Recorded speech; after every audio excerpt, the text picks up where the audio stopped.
नमस्तुते महामाये निर्मला देवी नमस्तुते नमस्तुते निर्मला देवी नमस्ते गरुडारूढे नमस्ते गरुडारूढे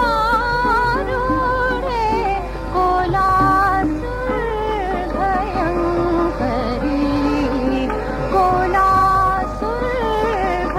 कोलासुरभयङ्करी सर्वपाप हरे देवी सर्वपाप हरे देवी महालक्ष्मी नमस्तुते नमस्तुते महामाये निर्मला देवी नमस्तुते नमस्तुते निर्मला देवी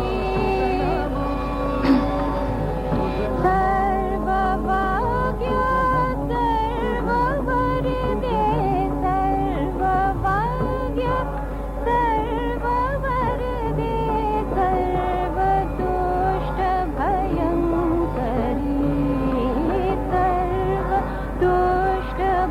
सर्वदुष्टभयङ्करी सर्वदुःख हरे देवी सर्वदुःख हरे देवी महालक्ष्मी नमस्तुते नमस्तुते महामाये निर्मला देवी नमस्तुते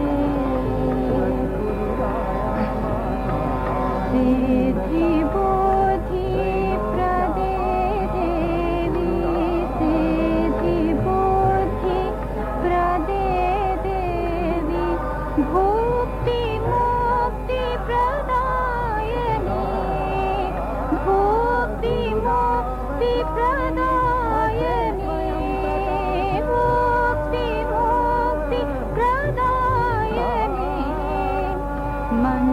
मन्त्रमूर्ते सदा देवी मन्त्रमूर्ते सदा देवी महालक्ष्मी नमस्तुते नमस्तुते महामाये निर्मला देवी नमस्तुते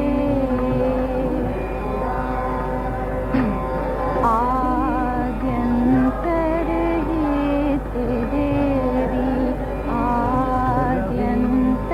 आद्यन्तर्हित देवी आदिशक्ति महेश्वरी आदिशक्ति महेश्वरी योग जे योग संभूते योग जे योग संभूते महालक्ष्मी नमस्तुते नमस्तुते महामाये निर्मला देवी नमस्तुते नमस्तुते निर्मला देवी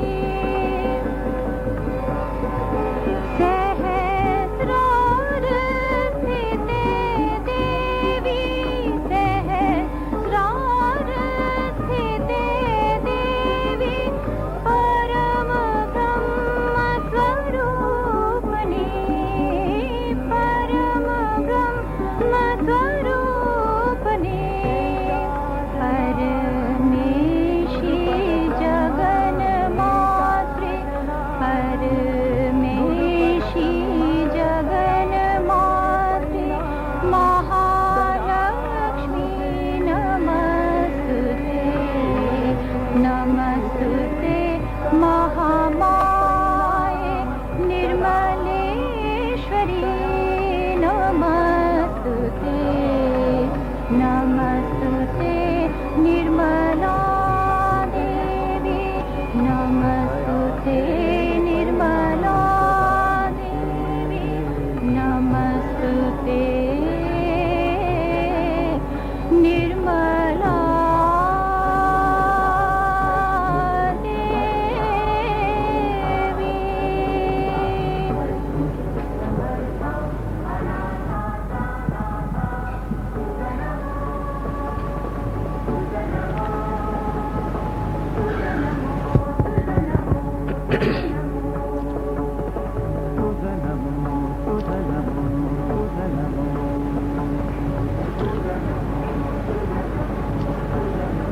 दिल्ली के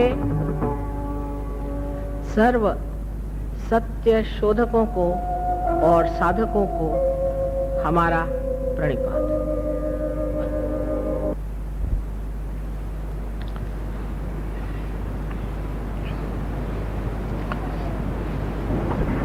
आज के जो प्रश्न मेरे सामने आए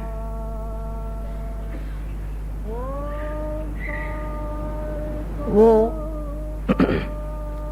काफी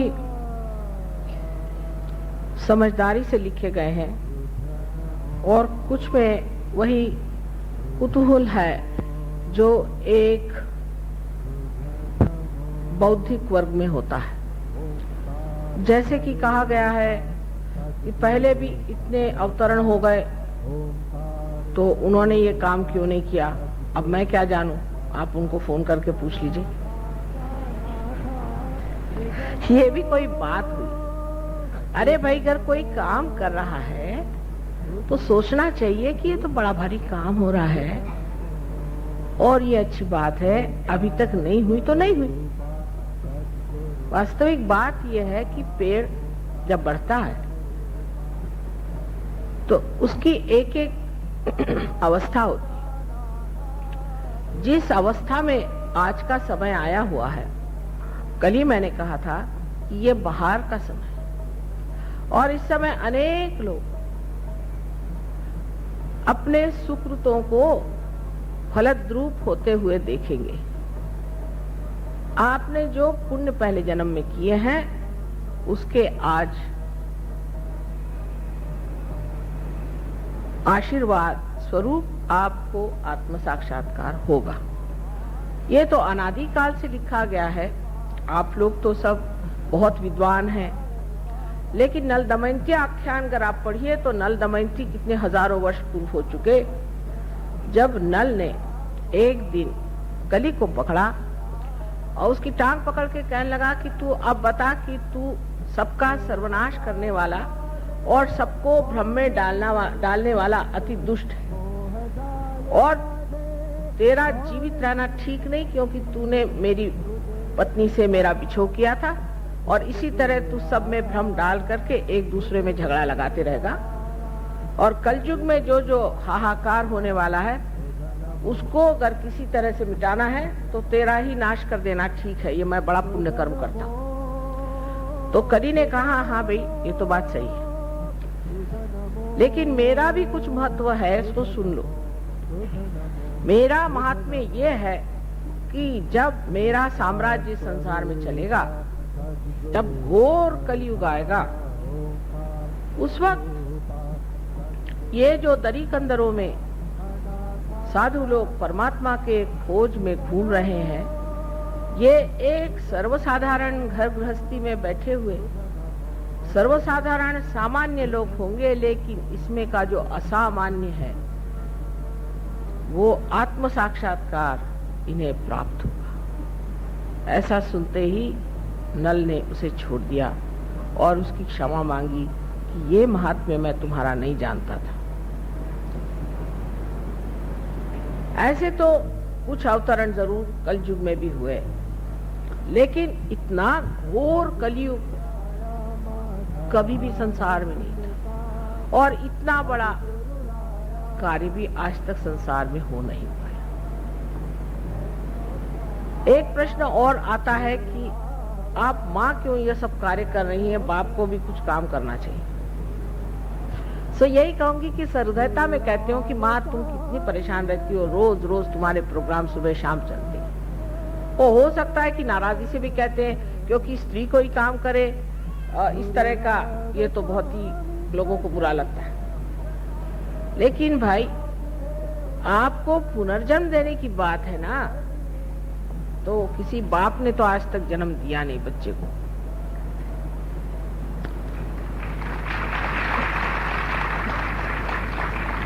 और ऐसी मेहनत करनी पड़ती है, इस बार बड़ी सबूरी चाहिए, बड़ा प्यार चाहिए, बड़ी समझ चाहिए, बड़ा दुलार चाहिए, सूझबूझ चाहिए, और आखिर तक पार करने की इच्छा बनी ही रहना चाहिए।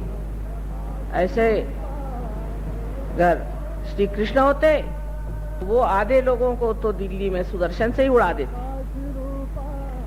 ऐसे अगर राम होते तो वो घबरा के वनवास चले जाते, और अगर जीसस क्राइस्ट आते तो अपने को सूली पर चढ़ा लेते,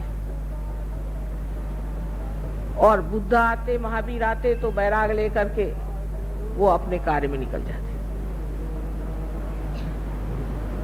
ये कार्य एक माँ ही कर सकती। मैं मानती हूँ अपने देश में नारी का इतना मान नहीं जितना होना चाहिए, विशेषतः उत्तर हिंदुस्तान में मान नहीं है। यत्र नार्या पूज्यन्ते तत्र रमन्ते देवता। जहाँ स्त्री पूजनीय होती और पूजी जाती है वहां देवता का रमण होता है।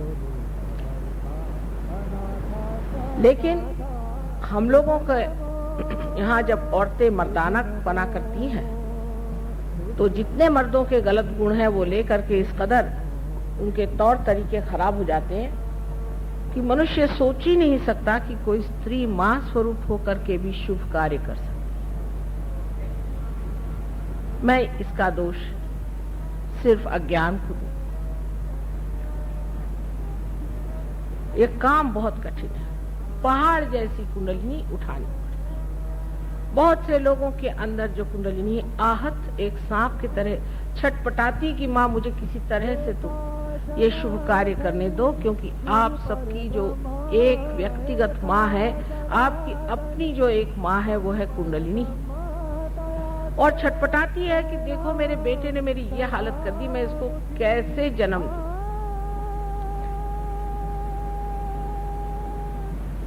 उसको संभाल के पुचकार के संवार के जागरूक करना है, और वो भी सामूहिक तरह से ये कार्य आज होना चाहिए, क्योंकि पहले जरूर थोड़े लोग आत्म साक्षात्कारी होते थे, लेकिन उनको तो सबने छलाई, उनको किसी ने मारा नहीं और सताया। और किसी किसी गुरुओं के बारे में पूछा है कि उनको कैंसर की बीमारी हुई तो वो क्यों नहीं ठीक हुए। उनकी कोई माँ उस वक्त नहीं थी, सारे दुश्मन ही उनके रहे, और हो सकता है उनमें से कोई आत्म साक्षात्कारी भी न रहा हो। इसलिए ये बेकार की बातें करने से क्या फायदा है। हमसे आपसे कोई झगड़ा तो नहीं है। माँ की भाषा में ये कहना है कि खाना बना दिया है बेटा, भूख होगी तो खाना खा लो। ये सहज सरल बात एक माँ की है। इतना गहन विषय है, इतना सूक्ष्म विषय है कि पहले आदमी को स्थिरता लाना ही बड़ा कठिन जाता है। मैं देखती हूँ जरा सा इधर से बच्चा उधर गया, सबकी नजर उधर चली गई। एकाग्र होना भी कितना कठिन है, और उसके बाद फिर समग्र होना।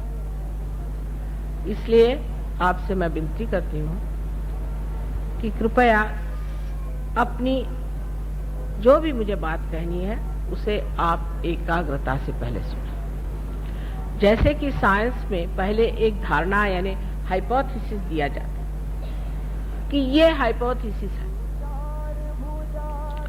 और फिर उसको सिद्ध करने के बाद लोग मान लेते हैं कि यही कायदा है। इसी प्रकार आपको भी सहयोग के ओर और कुंडलिनी दर्शन के ओर नजर करनी चाहिए। हर बात में कुछ न कुछ विरोध की बातें करने से हम कहीं नहीं पहुंच पाते, पर विरोधात्मक बुद्धि होने की वजह से हर जगह का विरोध हम खोजते रहते हैं। जैसे कि आप में और फलाने गुरु में क्या अंतर है? बहुत अंतर है। जिन गुरुओं के यहाँ सेवा की बड़ी बड़ी पेटियां लगी रहती हैं, वो तो आपके नौकर हुए। जो आपसे रुपया पैसा लेते हैं उनमें हम में बहुत बड़ा अंतर है। वो आपकी कुंडलिनी जागरूक नहीं करती। सिर्फ बातचीत ही बातचीत से हो जाएगा। हमने कहा बेटे हमने खाना परस दिया, आप खाइए, और ना वहां थाली न कटोरी न कुछ नहीं, यहाँ खाइए खाइए ना खाइए, खाते क्यों नहीं? आप कहिएगा कि यहाँ है क्या, लेकिन ऐसा नहीं लोग सोचते हैं। जो भी भ्रम दिमाग में डाल दे बस उसी को मानने लग जाते हैं, क्योंकि ये घोर कलयुग है। कोई सा भी भ्रम किसी ने डाल दिया, मैं तुमको एक नाम देता हूं, गुरु। अरे भाई, नाम देने के लिए गुरु काहे के लिए चाहिए, मेरी आज तक समझ में नहीं आया। नारद ने वाल्मीकि को राम का नाम बताया था। कहाँ वाल्मीकि, कहाँ नारद? क्योंकि उनका राइट हार्ट, जिसे हम कहते हैं, चक्र पकड़ रहा था, इसलिए उन्होंने राम का नाम बताया। सब डाकुओं का राइट हार्ट पकड़ता है, लेकिन आप कोई डाकू है, आप क्यों राम का नाम ले रहे हैं? आपका जो चक्र पकड़ा है वही ना आपको नाम दिया जाएगा, और जब चक्र छूट जाएगा तो भी आप उसको रटते जाइएगा। जिसको देखो वही कुछ ना कुछ नाम देता है। एक महाशय तो 600 पाउंड लेकर के ऐसा नाम देते हैं जैसे ठिंगा, इंगा, पिंगा, और उसको गुप्त रखने को कहते हैं। आप बेवकूफों की कमी नहीं गालिब, वही हालत कहनी चाहिए। नाम देने वाला गुरु कभी भी सही नहीं हो सकता। कौन से चक्र पकड़े, क्यों नहीं उनसे आप सवाल पूछते कि भाई तुमने मुझे ये नाम दिया, सो कौन से चक्र के वजह से दिया, कौन मुझ में दोष है, किस लिए मुझे ये नाम आपने दिया? सवाल होना चाहिए। सवाल तो मां से होते हैं, क्योंकि हमने पूरी स्वतंत्रता दे रखी है और दे रहनी चाहिए। सवाल होने चाहिए, जिससे मैं खुश होती हूँ कि बच्चों ने सवाल तो किया है। स्वतंत्रता से बैठे हुए बच्चे सवाल करते हैं, ये माँ के लिए बड़ी शान की चीज है। लेकिन हमने औरों से कभी सवाल नहीं पूछा। जहाँ दान की पेटी लगी हुई है, 7 मंजिल में एक न बोलने वाला महाशय बैठा हुआ, गुरुजी, सब दान में वहां पे रुपया डालते हुए जा रहे हैं। गुरुजी कभी बोलते नहीं, एक नाम दे देते हैं। करोड़ों रुपया, लाखों रुपया उस दानों की पेटी में चला जा रहा है। भगवान जाने कौन से खो में छिपता है, वहां सवाल नहीं होता, क्योंकि वो मेस्मराइज कर देते हैं, मंत्रमुग्ध कर देते हैं। अपनी स्वतंत्रता में मनुष्य को यह भी सोचना चाहिए कि इसने मुझे नाम दिया तो उससे क्या मुझे फायदा होने वाला है। अरे डॉक्टर भी जब आपसे कहता है कि मैं आपको दवा देता हूं, तो पूछता है कि मुझे क्या रोग है, ये बताइए, आप किस लिए दवा दे रहे हैं मुझे?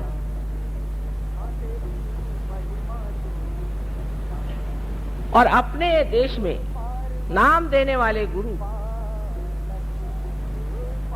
इतने फैल गए हैं कि अब कोई भी आदमी जेल से भी छूटे और वो काशाय वस्त्र पहन के घूम के घर आकर यहाँ 12 खंबा रोड पे बैठ जाए और नाम देने लग जाए, तो मैं आपसे कहती हूँ कि सब लोग वहां दौड़ते चले जाएंगे यहाँ से। पहली चीज जान लेना चाहिए कि नाम देना व्यर्थ की चीज है। आज मैं भक्ति की बात कर रहा हूं। अब ये हुआ कि 2 गुरु हम रख सकते हैं, कि 4 गुरु रख सकते हैं, कि 10 गुरु रख सकते हैं। बाबा कोई गुरु मत रखो, कलयुग में सदगुरु मिलना मुश्किल। मैं कहती हूं आप ही अपने गुरु हो जाओ। हो गए, महान गुरु हो गए, उन्होंने आपका गुरु का स्थान बना लिया है, और उसी गुरु के स्थान पे आप अधिष्ठित हो जाओ, उसी पे विराजो, और आप ही गुरु बन के अपना भी और दूसरों का भी संचालन करो, उनका गाइडेंस करो।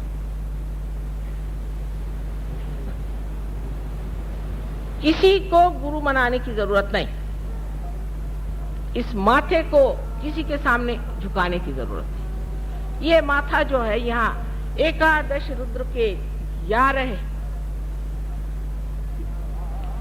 बड़े जबरदस्त विध्वंसकारी चक्र है।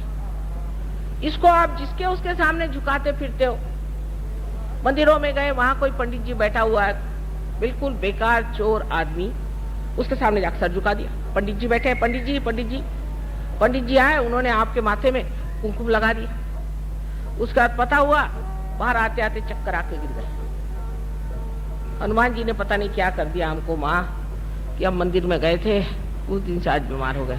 अरे भाई, वो हनुमान जी ने थोड़ी किया, वो बैठे ना हनुमान जी के वहां, ये भक्ति की जो गलतियां हैं उसको समझ लेना चाहिए। भक्ति का मतलब ये नहीं है अंधी श्रद्धा, कभी भी नहीं। श्रद्धा भी आपको आत्म साक्षात्कार के ही बाद अच्छे। मैं आपसे बार बार कहती हूँ कि मेरे पैर मत छूओ। क्यों छूते हो मेरे पैर? मैंने आपको दिया ही क्या है? मैं जब आपको कुछ दूं और आप सोचें कि मुझ में कोई बात है तो ठीक है, आप पैर छू लीजिए, लेकिन क्यों इस माथे को सबके सामने झुकाना?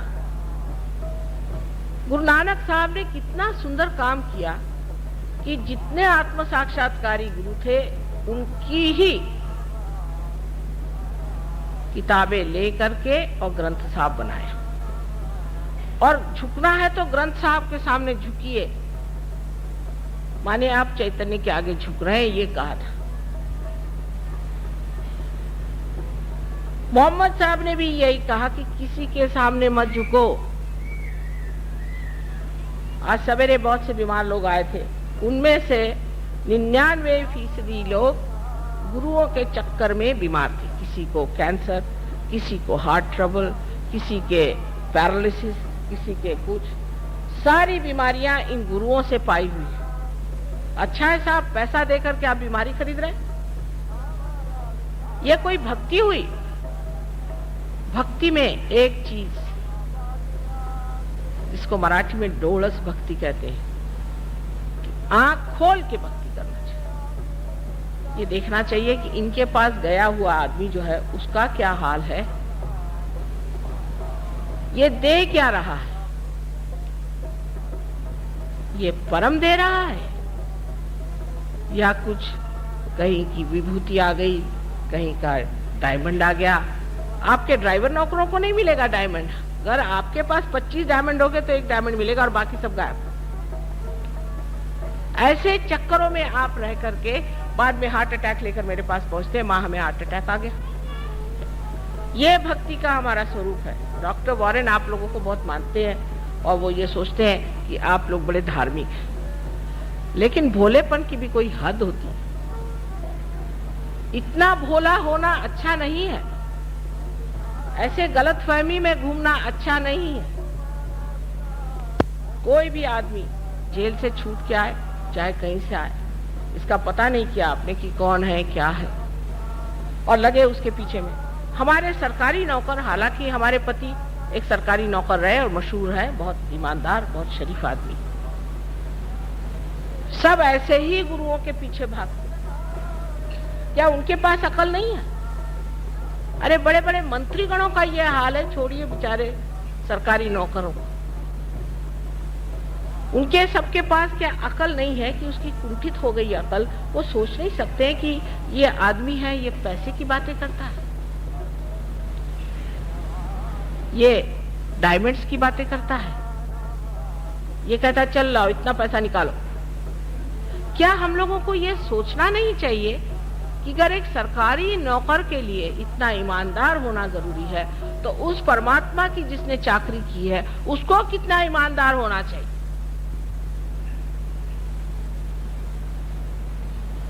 और डंके की चोट पर सबके सामने वो लोग कहते हुए भी आप हम तो भाई वारी वारी जावा चले उनके ऊपर रुपया उड़ाने के लिए। हमारे यहाँ औरतें उससे भी बदतर इस मामले में है आदमियों से, इसीलिए आदमी औरतों को भी नहीं मानते। कोई गुरु बाबा जी आके बैठ गए, वो प्राइवेटली में जरूर औरतों से बात करेंगे। प्राइवेट क्या होता है परमात्मा के मामले? क्या परमात्मा प्राइवेट है? वो शब्द प्रकाशमान, उस परमात्मा का प्राइवेटली बात करने का कौन सा सवाल उठता है? मेरे समझ नहीं आता। और हर तरह की चीजें आपने सुनी होंगी, अपने मंदिरों में होती है। जो जो बातें सुनी है तो ऐसा लगता है कि हे प्रभु तुम्हारे नाम पर कितना अधर्म मेरे देश में हो रहा है। और बाहर जब जाते हैं तो लोग बताते हैं हाँ हाँ रहने दीजिए, आपके यहाँ मंदिरों में आजकल गांजा बिकती है? हाँ, महालक्ष्मी के मंदिर में बंबई में गांजा बिकते हैं। पुलिस से कहो तो कहता नहीं भाई हमारा कोई मतलब नहीं। वो कहते हैं कि आपके मंदिरों में जो हाल है आप जाके अंदर देखिए क्या हाल है। लेकिन हम लोग इस ओर नजर नहीं करते। हम लोग सोचते नहीं कि परमात्मा शुद्ध है, पवित्र है, शुभकारी है। ऐसे अशुभ चीजों के तरफ जब हम अपनी नजर घुमाएंगे तो हमारा भी अशुभ होने वाला है। हमारा क्या शुभ होगा? सबसे पहले भक्ति में ये जानना चाहिए कि आंख खोल करके भक्ति करो।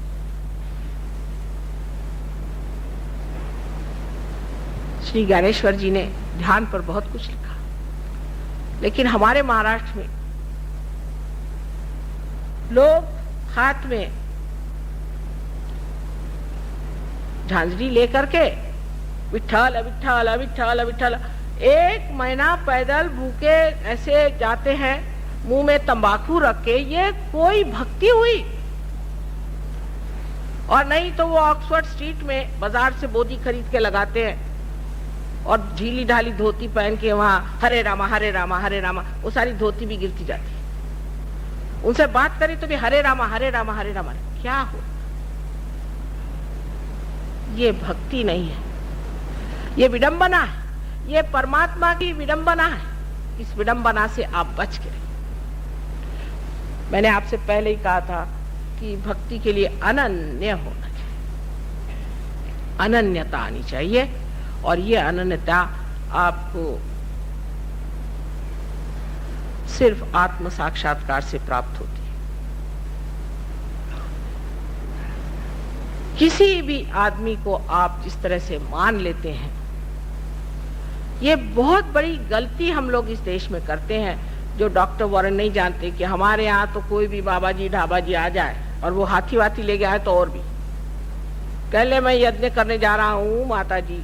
मैंने कहा अच्छा फिर क्या, कम से कम 5 डब्बे का आप मुझे घी दे दीजिए। मैंने कहा जनाब मेरे यहाँ तो आधा डब्बा क्या, पाउंड डब्बा भी नहीं घी रहता। तो अच्छा फिर कोई जेवरी दे दीजिए। मैंने कहा अच्छा मैं अपने पति से पूछ लूं। कल आपके पति क्या करते हैं? मैंने कहा वो प्राइम मिनिस्टर के सेक्रेटरी हैं। नहीं हमें कुछ नहीं चाहिए।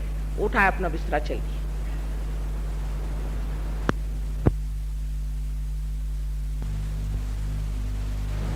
से पूछने की कोई जरूरत नहीं। मैंने कहा बाबा रे बाबा, एक बार सीता जी ने अपने देवर की बात नहीं मानी और संकट आ गया। मैं उनसे पूछे बगैर कोई काम नहीं करता। ये चीज हमारी जो अंदर एक भोलापन, जिसको कि मैं बेवकूफी कहती, जो आदमी भोला होता है वो अत्यंत कुशाग्र होता है। वो जितना जानता है उतना एक चालाक नहीं जान सकता। लेकिन ये बेवकूफियां जो हम लोग करते रहते हैं सुबह से शाम तक, ये भक्ति कभी भी नहीं हो सकती। दूसरा सवाल ये कि हमारे यहाँ सबने बताया है कि उपास करो। कुछ लोग तो ऐसे हैं कि उनसे पूछना पड़ता है कौन से दिन उपास नहीं कर रहे, उस दिन खाना खाने आइए।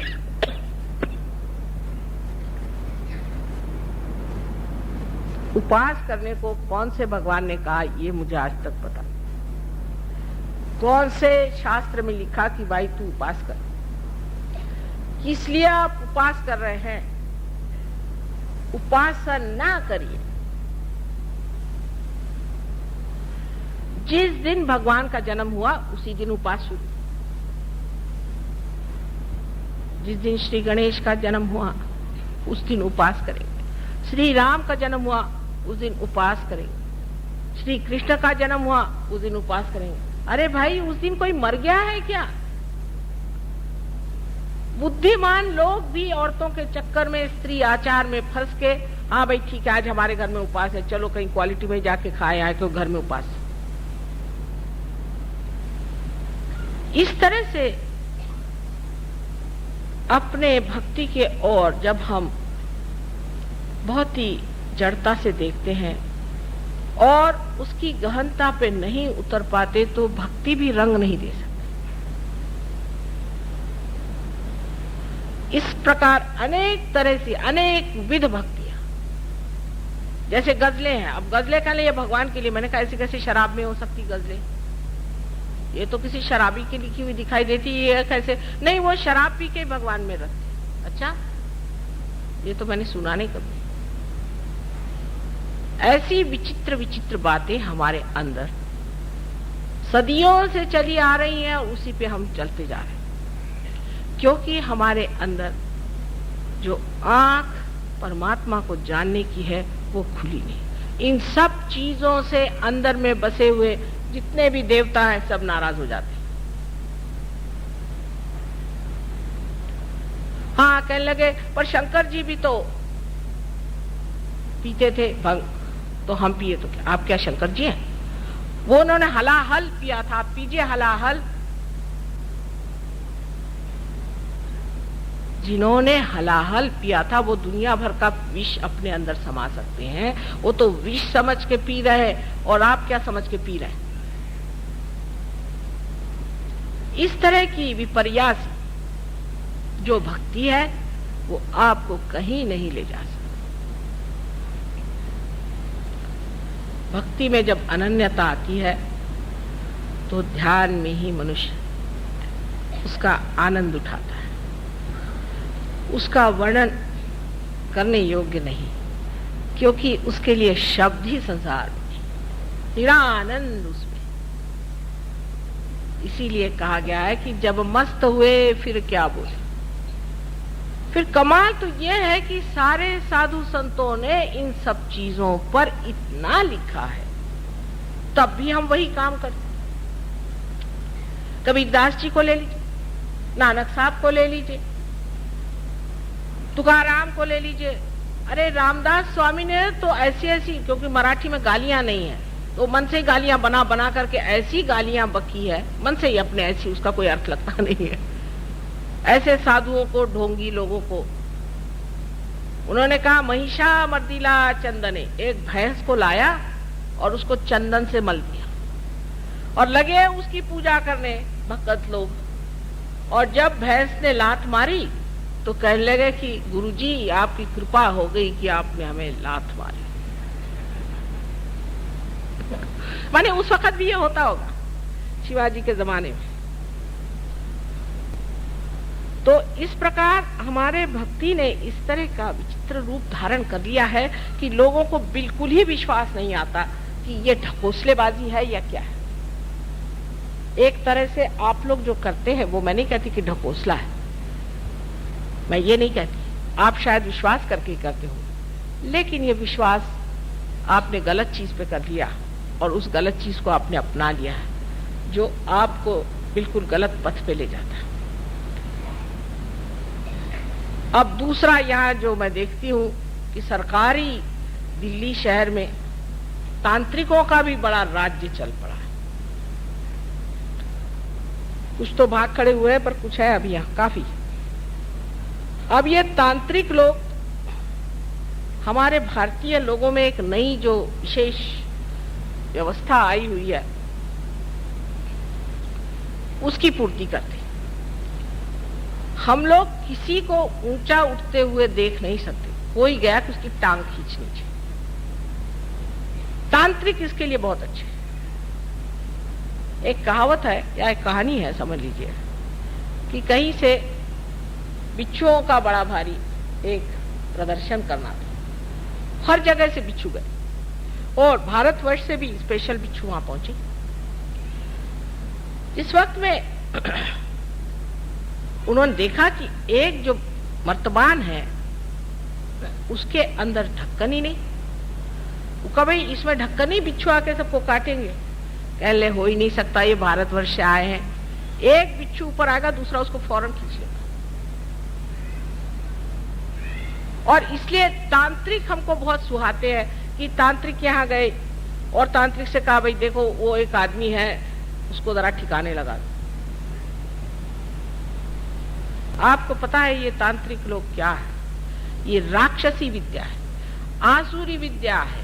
ये बहुत ऐसी विद्या है जो सारे देश को खा जाएगी। एक तांत्रिक आपको घर में आने दीजिए, 7 जन्म तक आप सुख नहीं भोग सकते। इनकी छाया तक अपने तक मत आने दीजिए। थोड़ा सा भी काम वो कर देंगे गंदा, लेकिन ये जो गंदगी छोड़ जाएंगे ये 7 जन्म तक नहीं छूटने वाली, मैं आपसे बता रही हूं। हमारे यहाँ एक लंदन में डॉक्टर आए, वो कहा कि साहब मैंने तो काम करना छोड़ दिया, मेरी हालत खराब है, मैं क्या करूं? तो मैंने कहा क्या तुम किसी तांत्रिक के पास गए थे? कहले नहीं नहीं, मैं तो कहीं नहीं गया था। मेरा ऐसा करने मेरे एकदम कार्पण्य आ गया, मैं कुछ नहीं कर सकता, मैं तो एकदम पागल हो गया हूँ, मैं तो नौकरी छोड़ रहा हूँ, बीवी बच्चे सब। मैंने कहा कहाँ तुमको ये बीमारी लग गई? नहीं, कहले मेरे बाबा जाते थे एक तांत्रिक के यहाँ, वो आते थे हमारे घर। मैंने कहा देखा, अरे भाई अभी तक 4 जन्म और चलेगा ही। परमात्मा के नाम पे तंत्र करना परमात्मा का सरासर अपमान, और इस चीज में आप लोग मेहरबानी से कभी भी पांव मत डालिए। भक्ति होती है जो कि आत्म साक्षात्कारी होती है। तुकाराम ने कहा है कि मैं तो वैसे अणु रेणु से भी छोटा हूं, लेकिन आकाश कितना बड़ा। सो कैसे? जब ये अणु रेणु आकाशी में मिल गया तब मैं कहां रह गया? अनन्य। इनकी भक्ति पढ़िए। विरह के गीत गाने वाले लोगों के पास सिवाय रुलाने के और कुछ नहीं। मिलन के गीत पढ़िए। जो मिलन के गीत गाते हैं वही आपको बताएंगे कि आत्म साक्षात्कार चीज क्या होती है।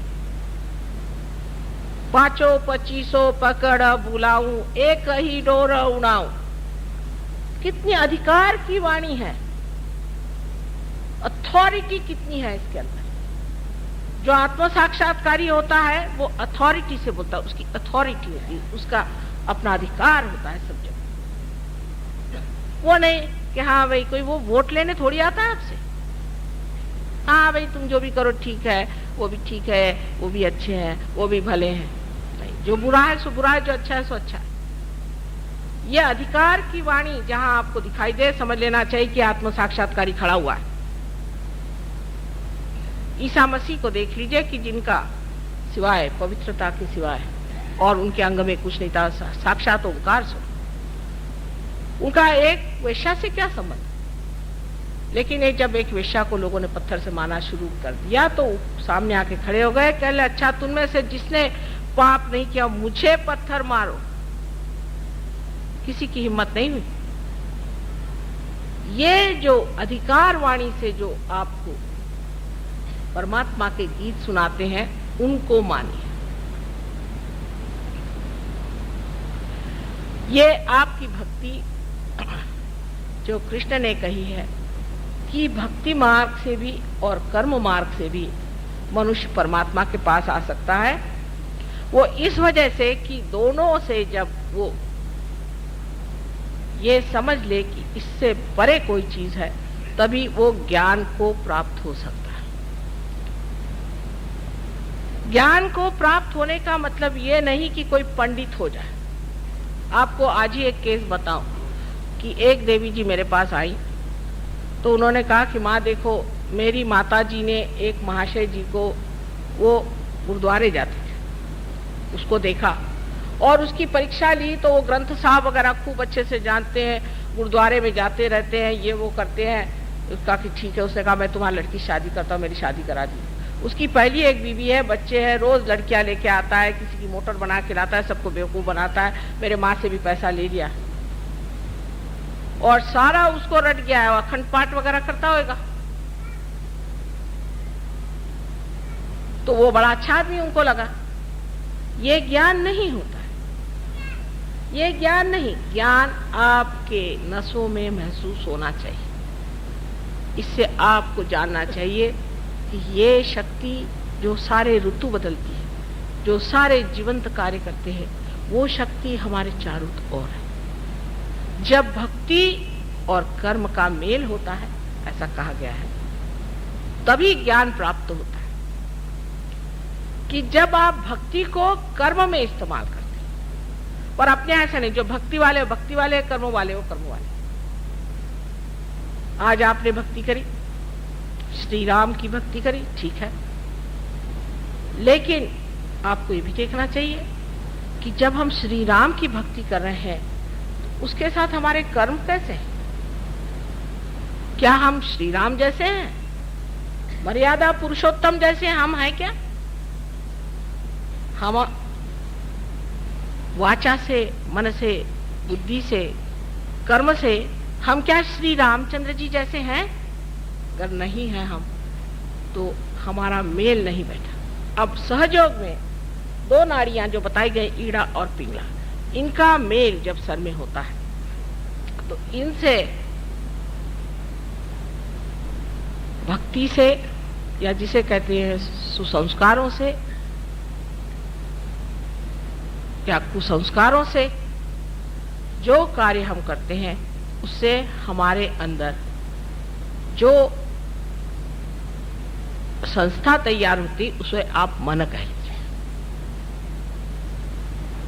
और कार्य में जो हम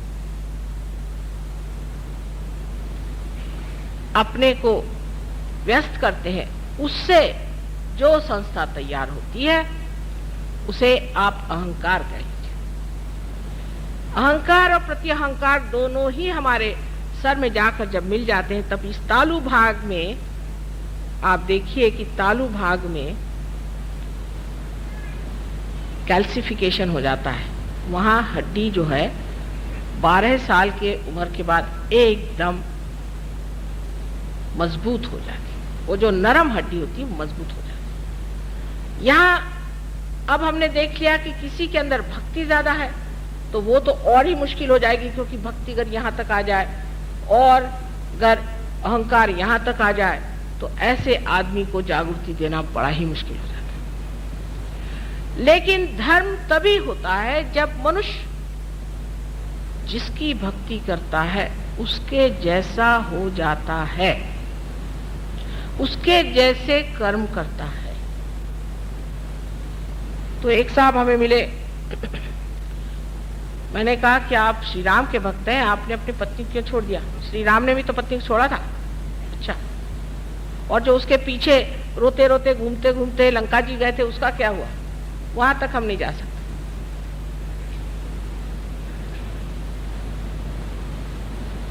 आपने 5 पत्नियां क्यों कर ली? श्री कृष्ण ने भी तो की थी, लेकिन वो तो योगेश्वर थे, उन पे तो कोई चीज छाती नहीं थी। तो हम तो उनको मानते हैं, तो हम तो इस मामले में उनको मानते हैं साहब। वो बात अच्छी करी उन्होंने, 5 बीवियां कर ली।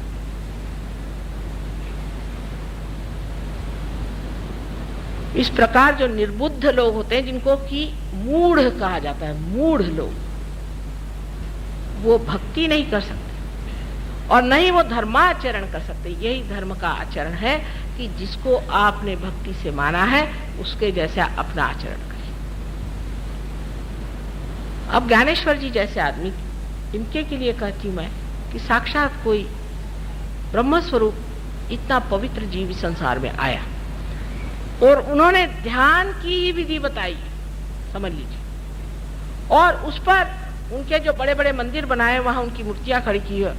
उसके आगे हमारे यहाँ कहते हैं दिंडी करना। दिंडी करना माने राम राम राम राम चले।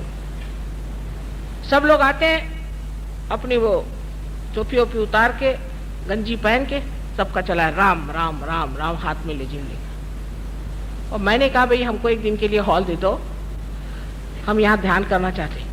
ध्यान व्यान यहाँ नहीं करने का, यहाँ सिर्फ आप दिंडी कर सकते। मैंने कहा साहब वो जो बैठे हैं सामने ज्ञानेश्वर जी, उन्होंने कौन सी दिंडी की थी? कहले वो ज्ञानेश्वर जी थे, पर उन्होंने कहाँ लिखा है कि आप दिंडी करिए? उसे क्या मतलब है? हम लोग तो दिंडी ही करते। मैंने कहा अच्छा नमस्कार, अगर ये आज जीवित होते तो हम आपसे बताते कि आप क्या हैं। निरे मूर्ख हैं और महामूर्ख हैं। कभी कभी इस तरह की गलत भक्ति से हम लोग अपना नर्क का रास्ता बना रहे हैं। इसलिए सजग हो जाना चाहिए और सतर्क होकर के हमें समझना चाहिए कि हमारे भक्ति में कहाँ दोष आ रहा है। अब सबसे बड़ा